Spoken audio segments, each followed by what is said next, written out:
Welcome to The Leadership, a business-focused talk show brought to you by the Vested Group. We talk to entrepreneurs, employees, thought leaders, innovators, dreamers, disruptors, and even our own children about what makes us tick on and off the clock. Welcome to a new edition of the Leadership Talk Show brought to you by the Vested Group. You can find out more about us at thevested.com. I am joined by my ever-charming co-host, Johnny Zielinski. Thank you. And we are fortunate enough to have Luke Stebbins with us today. Luke, it's good to see you. Thank you. Good to be here. I have to say it right at the top, you are in the elite circle of people who have worn a jacket to the interview. Nice. So, I had to dust it off. So yeah. I was like, what am I going to wear to this? It's been COVID. So and I like knew it. at least pants. So Very I got the jacket fashionable too. Yeah, I'm impressed. Looking Thank fresh, you, buddy. Appreciate it. Yeah, you look good. So we like to start at the beginning with asking how you got to be a part of the Vested Group. Yeah. So Ryan Johnson, who also works at the Vested Group, we've been friends for a long time, and he kept talking about the Vested Group and how much he loved it, and he's not really one to like sugarcoat anything. So I trust his opinion when he says he loves something. So he was talking to me about it. I was in Houston at the time. I just had my first kid, and I wanted to get back to Dallas where home is. So the opportunity arose and interviewed and was able to get on with the team. So What were you doing before? I was doing project management and sales for a construction company. So Oh, that's funny. I missed that somewhere. I thought you were local. I knew you guys were friends, and I just assumed you guys lived by each other. no, yeah, we do now. I've moved around quite a bit after college, so I bounced around Wisconsin, Louisiana, Georgia, Jersey. Now I'm back home, so yeah. That is a lot of traveling around. Yeah. So you mentioned you had a kid. Why don't you tell us about your family a little bit, your siblings, significant other, any of that stuff, and kind of where you grew up? Yeah, so I've got a wife and two sons, Sam, who's 3, my wife, Katie, and then my other new son is 4 months. His name's Wyatt, so that's my inner circle at home now. And we live up in Highland Village. I'm from Louisville area, so I grew up pretty local. And then only child, just me and my mom growing up, so probably explains a lot about me as being an only child. So, yeah, that's my upbringing right here in Louisville, so. Lake Louisville, did you guys ever go out there? Oh, yeah, too many times. I mean, at one point I was adventurous and bought a boat in my early 20s and realized that was a mistake. I didn't even have a truck at the time. I just got a boat. So I just had to push it out there? Yeah, basically I parked it close to my buddy's house who lives right by the lake, and he would let me borrow his truck if I let him borrow the boat. So it was like a deal we had to get on the lake. So How long did that deal last? about a year. And I was like, I ran out of money because I kept having to fix it. I was like, so I just got rid of it. Yeah, Yeah. I think that's about the story of a boat. Yeah, exactly. pretty generic. It's better when your buddy has a boat. Yeah, instead of exactly. having a boat. It's always the friend with the lake house is way better than a lake Yeah, house. yeah, exactly. Tale as old as time. Yeah. So what high school? I graduated from Marcus High School. Did you really? I didn't know that. Yeah, Louisville High School, fighting farmers. Yep. They'll never Right, know yeah. how funny to me. Super cool. Come on. It's a small world. Yeah. That chapter. Yeah. Yeah, I didn't know that. I didn't realize that either. Yeah. Yeah. Are there still a lot of farmers out there? I don't go to Louisville often. Not anymore in the so day, much. maybe when they came up with that. It'll have to be like the fighting suburbanites. Yeah, the fighting Exactly. suburbs, something like that. Yeah, maybe rethink that one. Yeah. The lazy boys. Everybody just wear Yeah. like our mascot has like New Balances on and like The black jeans. socks. Yeah. No offense to anybody that wears New Balances. Yeah. Sorry. Okay, so this is always a tricky question. How would you describe? Well, actually, how would your parents describe what you do? My mom, who was the kind of stereotypical, like always positive and happy, she would just say something was business and you're so smart you could do anything, honey. Like that's kind of that was my mom, was like that kind of overly positive reinforcement. But she would say something with business and computers. So You're not wrong. I was like, you're not wrong, Mom. Yeah. So what would you say you do? I kind of thought about it as like really, at first when I first started, it was kind of a tricky question of like, what do you do? And like go through like a list of all the tasks I did. But really when you kind of break it down, I thought of it more of like a business psychologist is kind of in a way. It got people, when I started saying that, people were like, oh, okay, tell me more. They didn't glaze over quite as much. But because when I think about it, really we're working with people. So it's more of a people business than I think people realize. So, day to day, I'm working with the end users most of the time. So, and we're coming into a situation where they're completely changing their business processes or the way they've been doing things. One of the clients I recently worked with, they've been open for 60 plus years, and some of the people have been there for like 40. So you come in, you're trying to build credibility, and they're asking you, why am I have to do anything different? It's been working, why change? So I think oftentimes you're just dealing with so many personalities that you come in with that, and it's more of a change management piece. And we do technical as well, obviously, with the processes in NetSuite itself with more of the technical side. But I think for me, that's kind of what I do. So you're like, your 1980s Volvo still gets you from A to B, but there's some way nicer cars out Yeah, there. exactly. Yeah, you can do it with less gas. You know? Yeah, that's awesome. Though. That's a unique answer. I think that first time we've heard that. Absolutely. And it probably is like a attention grabber versus ERP. Yeah, ERP, they're like, okay, cool, and then they just like walk off. Real good at mixers, you know. And like, what do you do? Everybody always inevitably wants that follop question, though. You're like, I'm a consultant, and they're like, for what? And you're like, you're going to make me Yeah, I was like, how much time do you have? Like, I don't know. Like, really force my hand here. yeah, I was like, where do I start? All right. Well, that was a great answer, like Hillary said. Why do you come to work in the morning? What gets you going besides a paycheck? Don't use that answer. Besides getting paid. No, I think really for me, I think it goes back to the end users. So my background is more from industry. So, and I didn't even know it was a term until I got into consulting, but meaning that I worked, in industry. So me, it's the end user. There were so many times when I was previously, before being a consultant, that they would, I was always helping people with, how can I make my job easier, better. And it's kind of those moments when you're with the end user that they say, you just saved 3 hours of my day every day by changing this process or helping them through this, or finally having like these aha moments. So, or even sometimes winning over a difficult end user who doesn't want to change, and flipping them is a challenge and a fun one. So, That's a good feeling. yeah. I can attest. Yeah, exactly. You win. Yeah.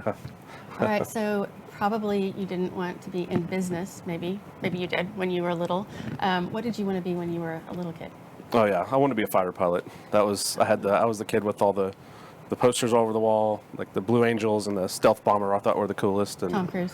Yeah, that's exactly what it was. I watched Top Gun, maybe not for Tom Cruise part, maybe, but I watched Top Gun, and like I was that little chubby kid with like aviators on, and like I just wanted to be like a fighter pilot, and that didn't really pan out. But You had the vision for it? do have the vision for it, just I don't know, it just didn't happen. I mean, Have you watched that movie recently?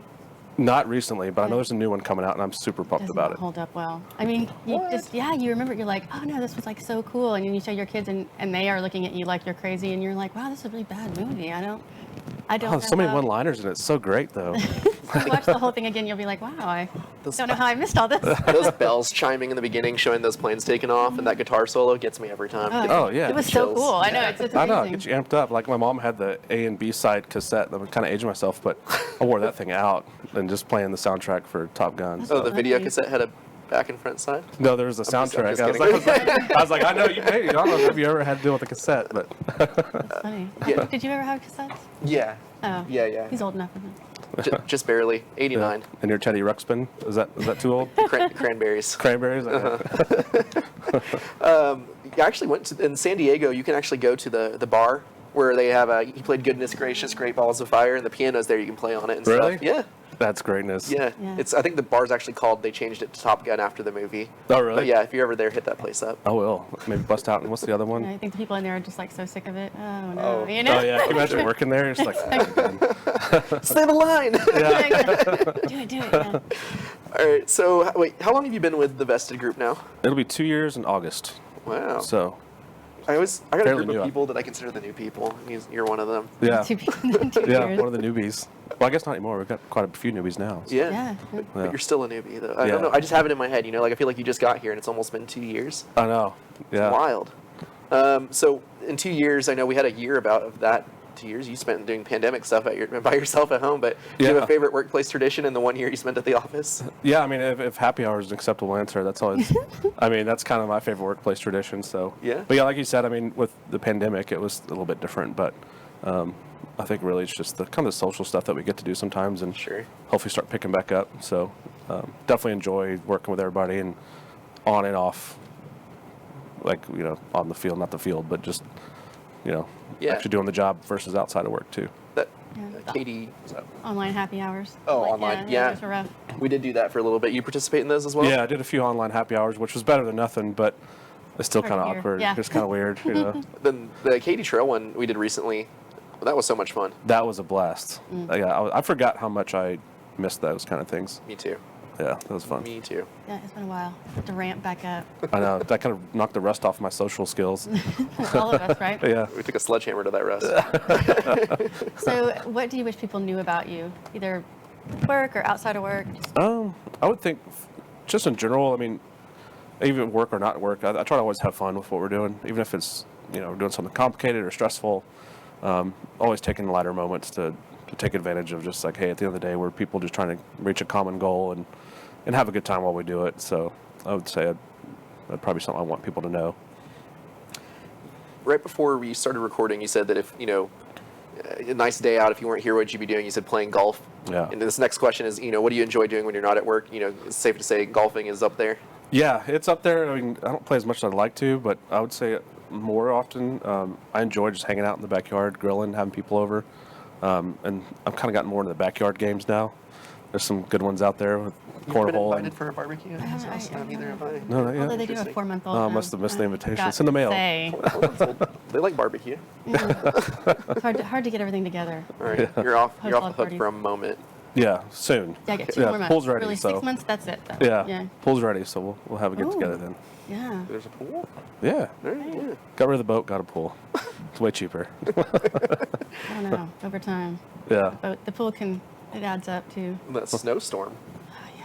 People No, are out yeah. there breaking the ice and screaming for mercy. I Oh, saw all yeah. my pool owner friends. Yeah. That's how it was. Your pool survived? It survived. Luckily, I didn't lose power because I'm right next to like the fire station and police, so we had power the whole time. So I got lucky.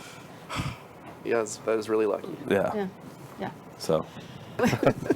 Can you tell us, I don't know if you can remember, think of something off the top of your head, but what's the funniest thing that happened to you lately? I mean, I couldn't think of anyone specific, but I have a 3-year-old at home, so, I mean, this morning there was Play-Doh in my coffee, so it's kind of random things that happen to me, but yeah, my 3-year-old keeps me on my toes. How He's much always Play-Doh are doing we something. talking here? I mean, just a little bit. It was a little piece of green Play-Doh. There's I hope enough. it was Play-Doh. I think mean, it was Play-Doh. Yeah. It was salty, so I don't know what it was, but yeah, Salted found it- caramel coffee? yeah, exactly. So I don't know. It was green and a People little pay ball. extra for that. Yeah. that's right. Wow, It's a new lucky. thing. See? Huh?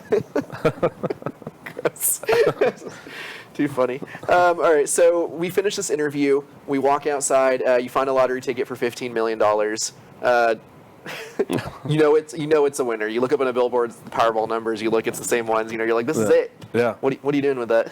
I'm heading to New Zealand. I mean, that's where I'm going. Oh. I want to go travel and just go see some stuff. That's the first thing. You want to see the Lord of the Rings filming locations. Exactly. Is that what your Yep. main goal is? I'm going to out myself as kind of a nerd, so I was going to go, and I just want to see the whole thing. The tour of Yeah, all the, I want to do the whole thing.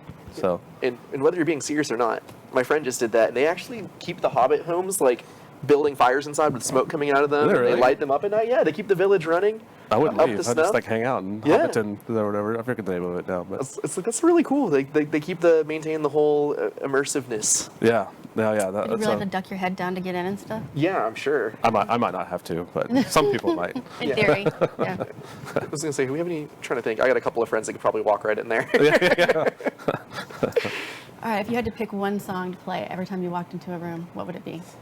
If I had to pick one, I don't know. I'm a huge Stevie Ray Vaughan fan, so and anything Texas, but there's a rendition of Voodoo Child that he does that gets me pumped up every time. So Yeah, if I had to pick one, I think that would be it. And so deaf in the room when you walk in. yeah, exactly. And I hope this is gonna be a reality. So I expect when we walk in the office now, we're gonna have that ready. We'll have that queued up. Yeah. So maybe a you get smoke disappointed, machine. right? Yeah. Disruptive work environment, to say Yeah, the least. exactly. Can you imagine us trying to oh, here they come, oh, and playing each person's song? Yeah. Maybe like a We could quarterly when people are walking in, we Oh, that'd have be great. everybody do a walk up. That'd be pretty funny, actually. Yeah. Pull that off. Shelly's right there. I mean, she could just have I that know ready Shelly to probably go. did. Yeah. Right, yeah. I love that idea. And speaking of ideas, if you were, CEO tomorrow, one reason or another, Joel is gone and you're taking his spot, what are you doing? I mean, everybody here gets raises immediately. Wow. No, I would say that. And I'm not saying we aren't doing this, but we've done so many good custom things and solutions that we've provided for clients over the years. And just for the 2 years I've been here, almost, I've seen several great things happen. So I think packaging those into like a, kind of a standard solution that we can add on as a value, which I think we are working on that. But So what I we've like done. that focus of some of those customizations and things we can put together, kind of like revested and like those kind of recycling solutions. So Okay. I like that those things that we've done, and makes you bring those out to the masses more often because there's some good ones. All right. So, It's a good one. Yeah. Luke's saying sell all the cool stuff that I've done. Yeah, exactly. Put it out there. Cool. Well, Luke, seriously appreciate your time today. You coming out here and spending a little bit of time with us, letting us interview you. Appreciate that. Yeah, appreciate it, Joel. Thank you. Thank you, everybody who's joined us today. You can find out more about what we do at thevested.com or find more of these episodes. You can go to YouTube and search The Leadership Talk Show. Thanks for joining us, and we'll see you next time.